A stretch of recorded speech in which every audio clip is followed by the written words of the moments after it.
Otra descodificación, los medicamentos.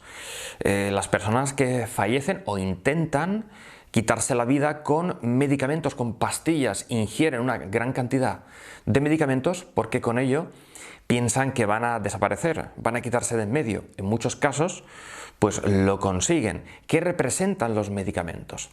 Pues representan a la madre. Fijaros que la medicación es química, todo lo químico tiene que ver con mamá. ¿Por qué? Pues porque la madre naturaleza es la que nutre, la tierra es la que contiene todos esos nutrientes. Así es que a nivel inconsciente los medicamentos representan a mamá. Si estoy ingiriendo una gran cantidad de medicamentos, una lectura podría ser mi deseo inconsciente de recibir a mamá, de estar en contacto con mi madre y de alguna forma pues suplo esa carencia con la medicación. Lo que pasa es que no me estoy dando cuenta que estoy acabando con mi propia vida, pero esa sería la lectura inconsciente, un profundo deseo de haber estado más en contacto con mamá.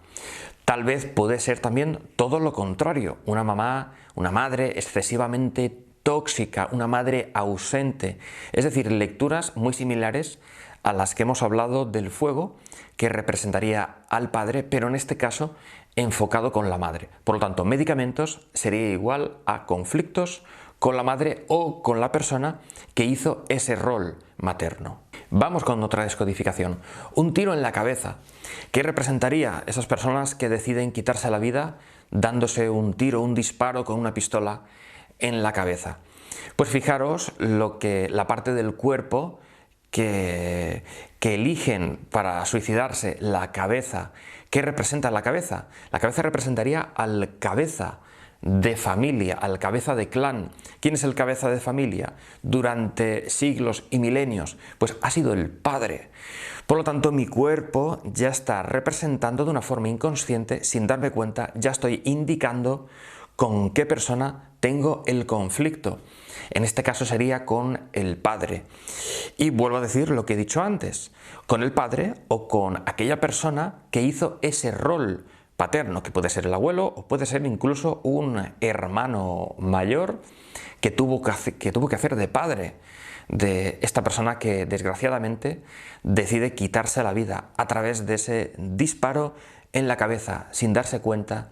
Está indicando, está señalando a ese referente, a esa figura paterna. Bien, hemos visto que un accidente es lo mismo a nivel inconsciente que un suicidio, porque el accidente hemos visto que es una especie de muerte encubierta, es un suicidio encubierto. Pero claro, no hemos hablado sobre los asesinatos. ¿Cuál sería la lectura inconsciente de los asesinatos? Vamos a verlo un poco más adelante, porque antes de hablar sobre los asesinatos, quiero hablaros sobre los hijos no deseados. Esta es una lectura también muy importante que tenemos que tener en cuenta. Un niño no deseado, en algunos casos muy extremos, puede tener pensamientos de no debo vivir, no debo de existir, porque su madre, al darse cuenta que estaba embarazada, tuvo ese fuerte deseo de no tener este hijo. Como os digo, en algunos casos muy extremos, por ejemplo, mujeres que se quedan embarazadas fruto de una violación. Entonces, imaginaros el impacto emocional de esa madre. Pues puede pasar ese odio de una forma inconsciente a su hijo, y este niño, a medida que va creciendo, pues lo puede ir manifestando con pequeños síntomas, como os digo, con estos pensamientos recurrentes de un rechazo a vivir, no debo de vivir, no debo existir. Además, niños que suelen esconderse mucho, les suele gustar el escondite, esconderse, porque llevan esa información de que no deben de existir. Entonces, si permanecen escondidos, es como si no existieran. También niños que se hacen el muerto, por ejemplo, en una piscina, pues les gusta mucho quedarse flotando en el agua. De alguna forma, esa también podría ser una lectura inconsciente. Se están haciendo el muerto. Pues toda esta consecución de síntomas podría desencadenar en una edad más adulta con un intento de suicidio o incluso con un accidente mortal, como hemos visto anteriormente. Sería la culminación de ese deseo de nuestra madre, de no habernos concebido, de que no hubiéramos nacido. Siempre hay que tener mucho tacto sobre todo con estas informaciones, con estas lecturas que os estamos dando, porque hay que investigar mucho. Es decir, no quiero decir con esto que todos los niños que de pequeño jueguen al escondite, a esconderse, o que se hagan el muerto en la piscina o en el mar, tengan esta información. Estoy diciendo que estas serían unas pistas, unas pautas a tener en cuenta, pero no tiene por qué ser así en todos los casos. Esto tenemos que tenerlo muy en cuenta. Y vamos a hablar ya sobre los asesinatos. ¿Cuál sería esa lectura inconsciente? ¿Por qué ocurre un asesinato? ¿También es algo fortuito?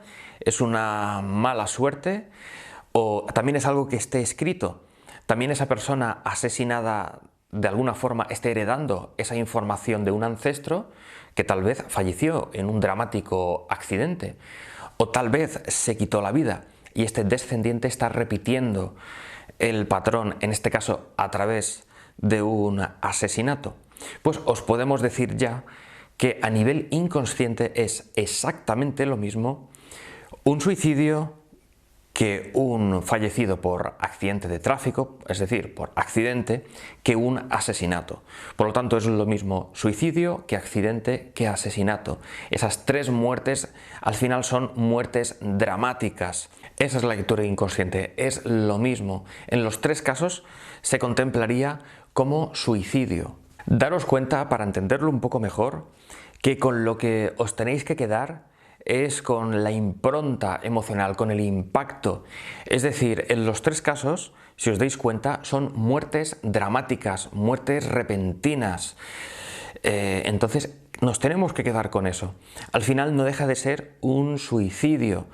Es lo mismo que sea yo la persona que decida quitarse la vida, a que fallezca en un accidente mortal de tráfico. ¿Por qué muero en un día concreto a una hora concreta? ¿Por qué yo y no otra persona?